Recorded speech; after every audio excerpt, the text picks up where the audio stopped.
Bom, pessoal, no vídeo anterior eu falei sobre os exercícios que precisam ser realizados ali, mas faltou a informação de que vocês precisam me enviar eles, tá? Mas acho que hoje, para dinamizar, a gente não vai usar a plataforma lá do Google Classroom, tendo em vista que nem todos tiveram facilidade para acessar, e aí fica muita informação. Alguns mandam por e-mail, uns na plataforma, aí acaba não dando certo. Então vamos fazer o seguinte: o exercício, vocês têm as questões ali na apostila, né, ao final do tópico 1 de cálculos trabalhistas. Vocês façam esse exercício, pode ser um documento tipo Word e me mandam pelo WhatsApp, ou, se preferirem, podem me mandar por texto do WhatsApp, tá, que eu vou fazer a correção e atribuir nota, encaminhar isso para a assessoria técnica, para que haja o registro da frequência de vocês. Tá? A gente vai fazer dessa maneira, então. Perfeito? Bom, dando sequência ao nosso material, agora a ideia é que a gente fale sobre carteira de trabalho e previdência social. Tá? Mas eu preciso fazer uma ressalva aqui no material. Eis a importância da gente estar sempre atualizado e sempre conferindo o que a legislação diz a respeito. Embora esse nosso material, essa nossa apostila, de certo modo, ela, pelo que eu verifiquei, assim, a maioria dos materiais ali, eles estão atualizados, mas a gente está tendo mudanças, né, na lei. Por exemplo, agora a gente está num estado de calamidade, então tem algumas situações que no estado de calamidade podem interferir nas relações de trabalho e, sob a égide do estado de calamidade, são permitidos, né? Enquanto em períodos normais, períodos de paz, né, assim ditos pela lei, algumas situações não são permitidas, mas durante a calamidade pública são permitidas. Mas não apenas isso, mas olha só, a gente teve algumas regrinhas que mudaram ali em 2019. Né? Há pouco, no vídeo anterior, eu falei sobre a carteira de trabalho digital. Tá? Aqui, entre a produção de um vídeo e outro, eu fui dar uma pesquisada, ela já está disponível. Inclusive, ali em 2019, teve uma alteração. Se vocês olharem na apostila, ali fala sobre os artigos 16 e 17, né? Fala ali do que é necessário anotar na carteira de trabalho, fixar a foto 3x4, informações, etc. e tal. O artigo 16, ele foi modificado, tá? Todos aqueles incisos, eles sumiram, tá? Sumiram não, foram revogados, né? Vamos usar o termo técnico correto. Então, anteriormente, né, deixa eu trazer aqui, a lei falava o seguinte, né? É o material que vocês têm aí na apostila. A carteira de trabalho e previdência social, além do número de série, data, emissão, folhas destinadas às anotações pertinentes ao contrato de trabalho e as interesses da previdência social, conterá aí alguns incisos ali e tal. Gente, o texto mudou, esses artigos foram revogados, esses incisos ali foram revogados, tá? Hoje o artigo 16, o texto dele é o seguinte, tá? A carteira de trabalho e previdência social terá como identificação única do empregado o número de inscrição no cadastro de pessoas físicas. Então, deixou de existir essa obrigação de carteira de trabalho com número de série, fotografia, com qualificação, nome, filiação e tal. Por quê? Porque a ideia é que haja uma unificação desses dados, né? Então, através do CPF, a entidade e a Previdência Social, eles conseguem buscar essas informações num outro banco de dados, possivelmente, como é o CPF, ele está vinculado lá à Receita Federal, né? Então, a gente precisa fazer essa ressalva, tá? Tinha uma outra situação ali que falava sobre fornecer informações para o Ministério do Trabalho e Emprego, sendo que hoje o Ministério do Trabalho, nesse momento, hoje, dia 16 de abril de 2020, nós não temos mais o Ministério do Trabalho e Emprego. Nós temos lá a superintendência, né, vinculada ao Ministério da Economia, a Superintendência Regional de Trabalho e Emprego, né? Mudou, então, essas questões aí, e é sempre importante a gente se atualizar, tá? Então, essas questões aqui que na apostila tratam do artigo 16, o artigo 16, o caput, ele foi modificado, né, dizendo que apenas será necessário, a identificação única será o número do CPF, né, e aí todos aqueles incisos foram revogados, e o artigo 17 foi revogado por completo. o artigo 17, que ele fala sobre na impossibilidade da apresentação de documento, tal, você vai pegar assinatura a termo com 2 testemunhas. Deixou de existir. Por quê? Porque a partir dessa lei, deixa eu até pegar aqui o número da lei, Lei 13.874 de 2019, a partir dessa lei, essa lei instituiu a carteira de trabalho digital. Então, tudo que havia, digamos assim, indicação de acréscimo físico de informações, outro tipo de informação, informações sobre números que não o CPF, com relação à qualificação, tudo isso ali foi revogado. Com relação à emissão de carteira de trabalho e previdência social para estrangeiros, vai ter algumas regrinhas de acordo com a razão, né, a razão pela qual esse estrangeiro está no país. Por exemplo, se ele é um asilado, ou se ele é um fronteiriço, ou se ele é um dependente de cônsul ou dependente de diplomata estrangeiro, tem algumas regrinhas, tá? Que dizem respeito principalmente ao fato de que, para a maioria desses casos, a carteira de trabalho ela terá um prazo de validade, porque ele depende também do prazo de autorização de permanência dessa pessoa no Brasil, né? Por exemplo, o trabalhador estrangeiro, como ele não tem CPF, né, pela Receita Federal Brasileira, ele precisa apresentar a carteira de identificação de estrangeiro, e aí sim ele vai conseguir a emissão da sua carteira de trabalho, mas que ela terá validade de acordo com o visto, de acordo com, né, a autorização de permanência desse estrangeiro no Brasil. Tá? Você tem também a carteira de trabalho do fronteiriço, né, que é a pessoa estrangeira, né, natural de um país vizinho, que trabalha, digamos, o cara mora na Argentina, mas trabalha numa cidade fronteiriça no Brasil. Então, ele vai ter a carteira de trabalho dele assinalada, né, registrada no Brasil, mas que terá validade apenas naquele município. Por ele não ser cidadão brasileiro, ele também não possui CPF. Tá? Então, 2 regrinhas aí. Nesse caso do fronteiriço, ele não tem prazo, né? Enquanto lá no estrangeiro, né, ele tem validade de 180 dias, né, 6 meses, 180 dias.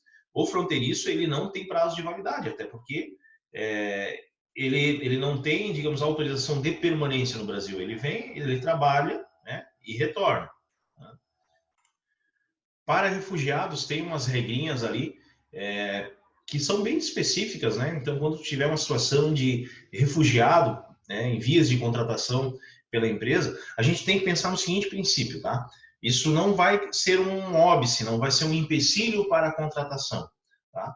O país, tá? O Brasil, ele se autodeclara, né, uma nação, como é que é? Social, de bem-estar, um estado de bem-estar social, tá? Ele se autodeclara na sua Constituição Federal um estado de bem-estar social. É onde ele declara que ele acolhe todos os povos, todas as nações, sem qualquer tipo de restrição, discriminação, etc. e tal, né? Tudo visando a questão da humanitária, né, e cidadania. Então, nenhuma empresa será impedida de contratar uma pessoa refugiada, por exemplo, ou uma pessoa apátrida, né? Uma pessoa que não tem pátria, enfim. O Brasil vai acolher, não vai haver empecilho para que haja contratação. Porém, para cada caso existe uma regrinha. A gente já falou ali do estrangeiro, a gente já falou do fronteiriço, a gente já falou ali sobre o dependente de diplomata ou cônsul, né? Agora você tem ali a questão do refugiado. O refugiado que possui a sua carteira de identificação de estrangeiro, né, ele também consegue a sua carteira de trabalho com prazo igual ao de permanência no Brasil como refugiado. Né? Agora, o refugiado que ele não tem essa carteira de identificação como estrangeiro, né? Mas ele precisa apresentar lá o original do protocolo, porque há um protocolo para fins de reconhecimento de estrangeiro, né? E esse protocolo, ele digamos, ele não tem a data específica lá dos 180 dias, ele é variável até, digamos assim, até a expedição do reconhecimento da pessoa como refugiado. Então, nesse caso, quando ele ainda não tem aquela identificação, a carteira de trabalho dele vai ter a validade do protocolo, porque a partir do momento que, ok, ele foi reconhecido como refugiado, tem a carteira de identificação como estrangeiro, aí entra naquela regrinha dos 180 dias. Né? Já no caso de desportistas ou artistas estrangeiros, né, eles vão precisar apresentar o seu contrato de trabalho com a instituição e visado pelo órgão, né, pelo órgão competente. E aí, nesses casos, a sua carteira de trabalho, ele terá a validade do contrato, a validade daquela prestação de serviço. Né? Então, da mesma forma, professores, né, tem algumas situações em que professores são convidados, possuem cadeira específica para lecionar no Brasil, da mesma forma, tá? Precisa apresentar o contrato de trabalho, passaporte, visado, e o respectivo órgão, né, de validação, tem que ser visado por esse respectivo órgão, e para que ele tenha a sua carteira de trabalho registrada pelo prazo daquela prestação de serviço prevista em contrato. Então, assim, são umas regrinhas bem específicas, não são do uso do dia a dia, porque não é muito comum, pelo menos na nossa região, tá? Mas é importante que o técnico de recursos humanos, porque assim, eu entendo que em havendo essa situação na empresa, ele vai ter que consultar. Isso não é algo tão habitual, tá? Então, vai ter que consultar, por exemplo, essas normas que tratam da carteira de trabalho para estrangeiro, elas não estão na CLT, elas estão deixa eu verificar aqui se é uma instrução normativa, eu baixei o arquivo aqui, é uma portaria do agora extinto Ministério do Trabalho, né, que foi transformado aliás, o Ministério do Trabalho foi extinto e as suas superintendências estão vinculadas ao Ministério da Economia. Tá? Então, assim, não está na CLT, está lá numa portaria do Ministério do Trabalho e Emprego, mas existe e é importante que vocês saibam disso, que vocês conheçam. Fatalmente, como isso não é algo que a gente usa todo dia, lá na frente, quando tiver uma situação de um estrangeiro, opa, eu preciso entender em que situação esse estrangeiro se encontra no país, né? Dentre essas situações ali, se ele é um fronteiriço, se ele é um refugiado, se ele é um professor, se ele é um atleta, enfim, você vai ter que buscar lá, inclusive, o referendo do órgão, ou a empresa quer contratar, né, um estrangeiro, né, um especialista. E vamos pensar, eu lembro que em uma oportunidade eu trabalhei numa empresa têxtil, uma indústria têxtil, e a empresa comprou máquinas de um determinado país da Europa e quando as máquinas chegaram, eles trouxeram profissionais da Itália para fazer o treinamento de operadores, né? Fazer a montagem e treinamento, né? Montagem de máquinas e treinamento. Ali a ideia, né, a empresa legalmente constituída que segue as regras trabalhistas, ela precisa fazer essa emissão da carteira de trabalho, porque, vamos imaginar, e se acontece um acidente com esse estrangeiro no âmbito da empresa? Né?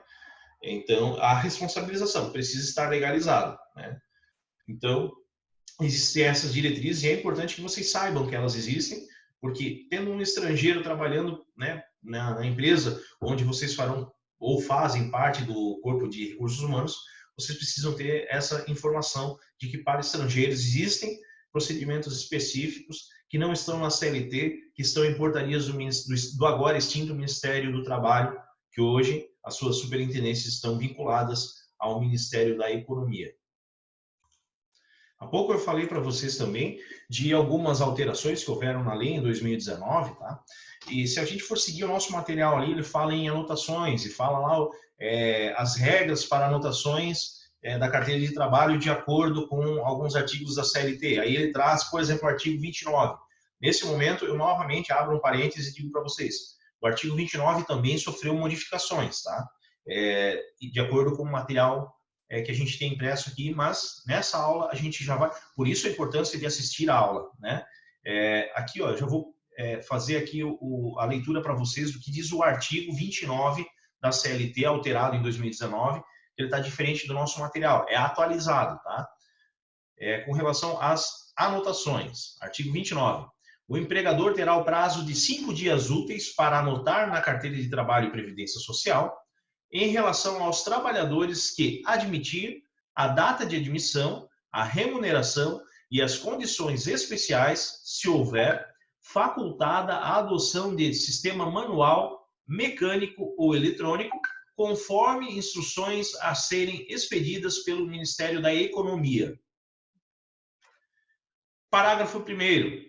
As anotações concernentes à remuneração devem especificar o salário, qualquer que seja sua forma de pagamento, seja ele em dinheiro ou em utilidades, bem como a estimativa da gorjeta. Utilidades, pessoal, tá? Quando a gente fala em utilidades, porque tem algumas situações, são alguns benefícios que acabam integrando o salário, tá? Cumpridos alguns requisitos. Vamos pensar ali em diárias, tá? Em diárias de viagens, entre outros, tá? Eles, com o tempo, eles acabam fazendo parte, né? Compondo a remuneração, compondo o salário. Nessa situação ali que fala sobre, deixa eu ver aqui como é que ele se... pagamento, utilidades, né? Utilidades. Né? Pensa em diários de viagem. Parágrafo 2º. Está mantido as anotações na carteira de trabalho, né? Serão feitas na data base e tal. Esse está mantido. Deixa eu ver, parágrafo 3º. Sofreu alteração. Ó, a falta de cumprimento pelo empregador do disposto nesse artigo acarretará a lavratura de auto de infração pelo auditor fiscal do trabalho, que deverá, de ofício, lançar as anotações no sistema eletrônico competente, na forma a ser regulamentada pela Secretaria Especial de Previdência e Trabalho do Ministério da Economia.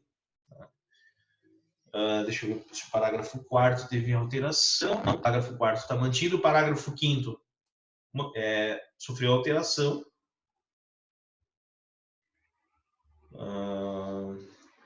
O descumprimento do disposto no parágrafo 4º submeterá o empregador ao pagamento da multa a que se refere o inciso 2 do caput do artigo 634-A. Tá? Então, depois eu vou mandar no grupo mesmo, tá? O teor do 634-A. A comunicação pelo trabalhador do número de inscrição do CPF, foi criado o parágrafo 6º, não existia até 2019. Até 2019, foram inclusos parágrafo 6º, 7º e 8º. Então, olha só. A comunicação pelo trabalhador do número de inscrição do CPF ao empregador equivale à apresentação da carteira de trabalho em meio digital, dispensado o empregador da emissão do recibo. Parágrafo 7º. Os registros eletrônicos gerados pelo empregador nos sistemas informatizados da carteira de trabalho em meio digital equivalem às anotações a que se referem à lei. Então, hoje, já é possível para o empregador, né, ele tendo lá o cadastro lá no Ministério da Economia, ele consegue acessar a sua carteira de trabalho e inserir as informações, inclusive em relação a todas as informações relacionadas ao vínculo empregatício e também contribuições sociais, né? O empregador, via internet, consegue estar inserindo essas informações. Parágrafo 8º. O trabalhador deverá ter acesso às informações da sua carteira de trabalho e previdência social no prazo de até 48 horas a partir da sua anotação. Ou seja, qualquer anotação realizada no meio digital pelo empregador deve ser informada ao empregado no prazo máximo de 48 horas. Então, são inovações aí. É a lei, se a gente pensar, a nossa CLT é de 1943, com a criação da carteira de trabalho digital, há necessidade, então, de se alterar a lei para se adequar a essa nova realidade. Dando sequência aqui, a gente vai perceber que nesses artigos que tem no nosso material, teve algumas alterações que elas acabaram por simplificar, né? Simplificar até o nosso estudo, tá? Deixa eu pegar aqui, por exemplo, artigo 41, tá?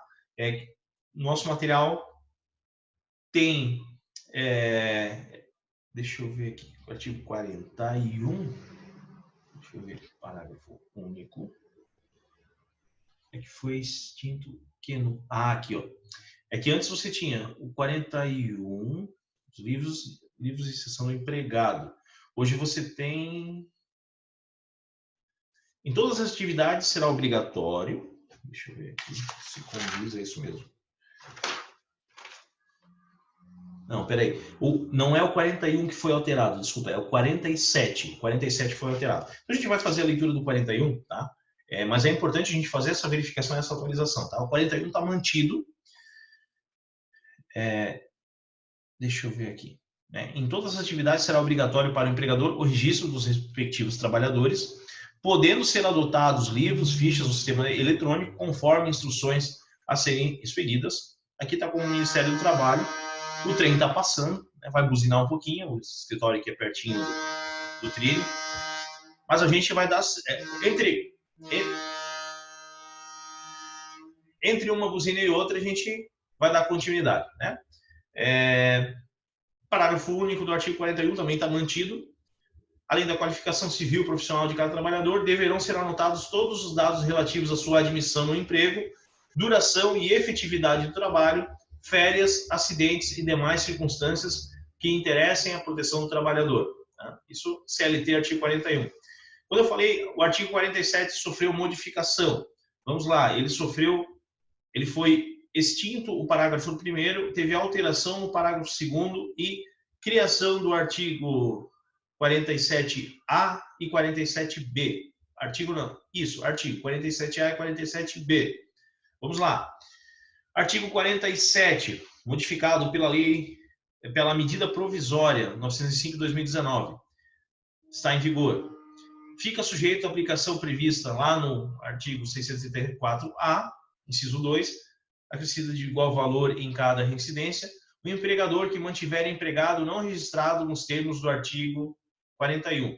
Ou seja, se a empresa contratar e não registrar, lá no inciso 2 do caput do artigo 634A, há uma previsão de multa.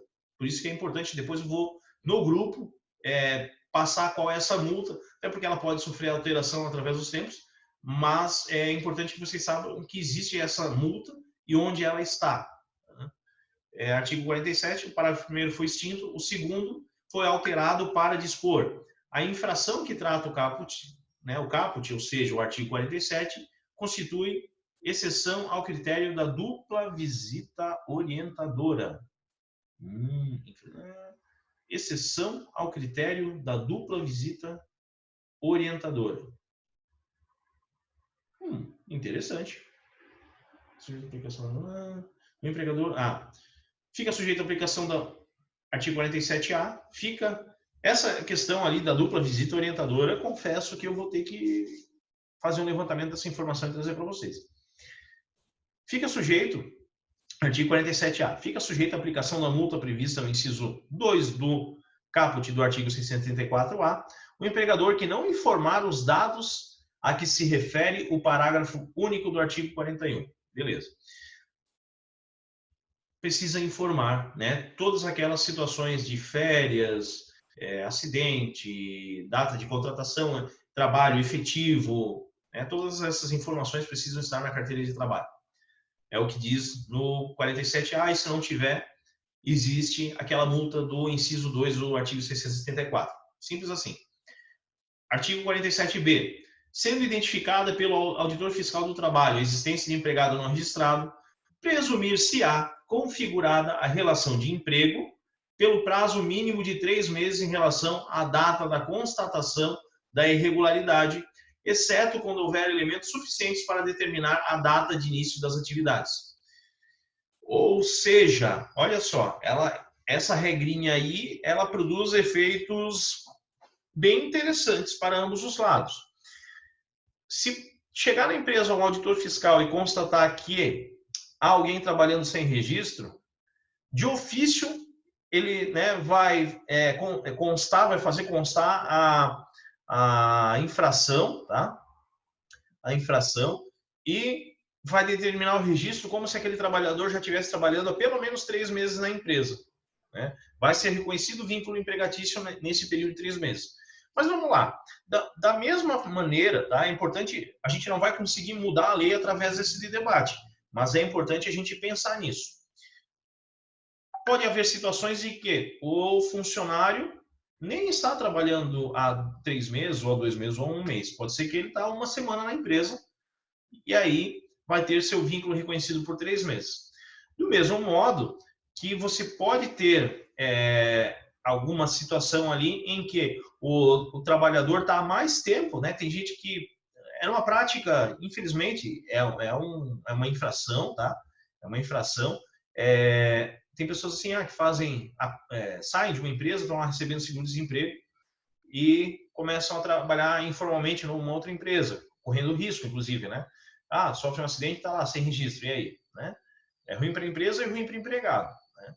Né? Até porque depois o empregado, nesse tipo de situação, quando é reconhecido o vínculo de emprego, estava recebendo, hoje é tudo interligado, essas informações.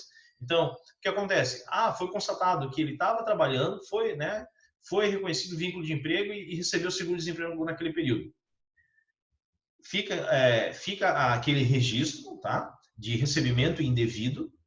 E aí, num outro momento, quando esse trabalhador precisar do seguro-desemprego, primeiro ele vai ter que devolver aquele valor que ele recebeu indevidamente. Tá? Então, é importante se saber disso, tá? Justamente para que, se você encontrar um empreendedor, né, vier trabalhar com uma empresa em que, não, mas para ajudar o funcionário e tal, é preciso fazer essa ressalva. Tá? E a empresa responde por isso também. Né? Fique bem claro. Sendo identificado pelo artigo 47B, tá? Tá na CLT também. Aliás, vamos lá, o 47B já foi. E o artigo 48, o 48 ele já existia, né? As multas previstas nessa seção serão aplicadas pela autoridade da primeira instância do Distrito Federal e pelas autoridades regionais do Ministério do Trabalho, Indústria e Comércio nos estados e no território do Acre. Território do Acre, nossa. Hoje é estado do Acre. Era um território na época em que esse artigo 48 foi editado, né? Lá em 1943, 1900 e bolinha, né? Então, esse é um artigo que já existia, tá, gente?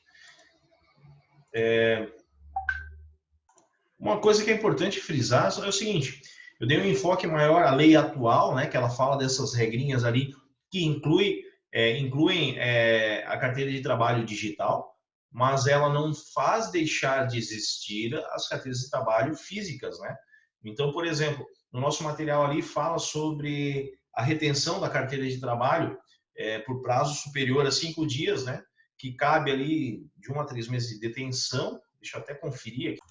Então, é isso mesmo, detenção de 1 a 3 meses ou multa, né, caso o empregador retenha a carteira de trabalho do funcionário por mais de 5 dias. É importante a gente mencionar também que a reforma trabalhista, ela ainda determinou, porque até então você tinha essa regra, mas você não tinha, digamos, uma multa, tá? Tu não tinha uma multa estipulada nesse sentido. Aliás, você não tinha uma multa caso a empresa não fizesse o registro da ficha de empregado. Tá? Então, a partir da reforma trabalhista, houve também a criação, a estipulação de multa de R$600 para o empregador que não confeccionar a ficha de registro de empregado. Tá? Da mesma forma, assim, a gente falou ali de inserção de informações na carteira de trabalho. Então, a gente tem que pensar que a gente tem 2 contextos: a carteira de trabalho física e a carteira de trabalho digital. Existe uma regra que vale para ambas as situações, que em nenhuma delas o empregador pode fazer anotações pejorativas, desabonadoras em relação ao trabalhador. Por exemplo, justa causa, ou fazer algum tipo de anotação referente a comportamento, falta, qualquer coisa desabonadora, né? As anotações ali elas têm que ser idôneas. Demitiu, ok, houve o desligamento. Não tem que nem constar a informação ali se foi demissão voluntária ou involuntária na carteira de trabalho. Na ficha de registro de empregado é um outro documento, é diferente, né? Mas na carteira de trabalho não pode ter essa informação. Inclusive, se houver essa informação desabonadora, é passível de ação trabalhista em favor do empregado com indenização por dano moral. Agora, a mera, digamos, a empresa ou não confeccionou a ficha de empregado ou deixou ela incompleta. Isso não gera dano moral. Agora, a informação desabonadora, né, essa gera dano moral. Outra coisa que eu quero também comentar com vocês sobre essas atualizações, tá? No material ali a gente tem artigo 30, artigo 31, fala de novo sobre acidente de trabalho, sobre inserção de dados na carteira de trabalho e tal. Eles foram revogados também em 2019, não existem mais esses artigos ali. Deixa eu até confirmar quais foram os artigos. O artigo 30, artigo 31, o 36 está mantido. Do artigo 31 ao 35. O 35 já tinha sido revogado bem antes. Do 30 ao 34 foram revogados em 2019. Tá? Então a gente não vai trabalhar eles agora. O artigo 36, né, ele foi alterado, 37 também, tá? Então hoje o artigo 36. Eu vou acabar mandando para vocês esses artigos, esses que foram alterados, eu vou mandar para vocês, tá? Artigo 36. Recusando-se a empresa, está lá de 67, quando a empresa ainda escrevia com acento circunflexo. Vamos lá. Recusando-se... ele foi alterado em 67. Recusando-se a empresa a fazer anotações, tá mantido. Ele foi alterado, mas não em 2019. Foi alterado em 67. 37 é a mesma coisa. Então aqui, quem alterou não foi essa lei em 2019. Foi alterado lá no artigo 39, tá? Foi alterado lá no artigo 39 um outro parágrafo, tá? O parágrafo 1º do artigo 39, que ele diz hoje que na hipótese de ser reconhecida a exigência de relação de emprego, o juiz de trabalho comunicará à autoridade competente para que proceda ao lançamento das anotações e adote as providências necessárias, aplicação de multa, conforme tal. Então, assim, aí trata-se mais de uma norma regulamentadora para fins de punir a empresa. Então, assim, eu vou mandar para vocês, assim, fazer um comparativo, o que nós temos na apostila hoje e o que não está mais em vigor, o que foi alterado, né, porque a gente precisa estar atualizado. Tá? Essa alteração é importante que a gente diga que essa alteração de 2019, ela foi feita através de medida provisória, tá? E medida provisória tem prazo, precisa ser votada, tá? Para que vire lei. Então a gente tem essa questão aí também, mas a tendência, tá? A tendência é que vire lei e permaneça, até porque não há como retroceder nessas questões relacionadas, por exemplo, à carteira de trabalho digital. Bom, pessoal, para a gente dar continuidade, eu vou ter que gravar um terceiro vídeo, tá? É que o programinha que eu estou utilizando hoje, ele existe uma limitação de tempo, e eu confesso que eu não controlei exatamente, ele tem uma limitação de 40 minutos. E eu imagino que esteja próximo, tá? Então, na sequência, a gente vai finalizar o tópico, que no caso é o tópico número 2 da apostila. Então, eu vou finalizar esse vídeo aqui e dar sequência, né, nesse terceiro vídeo com a realização daí no final de mais um exercício. E aí a gente finaliza a aula de hoje. Certo? Grande abraço, até daqui a pouquinho.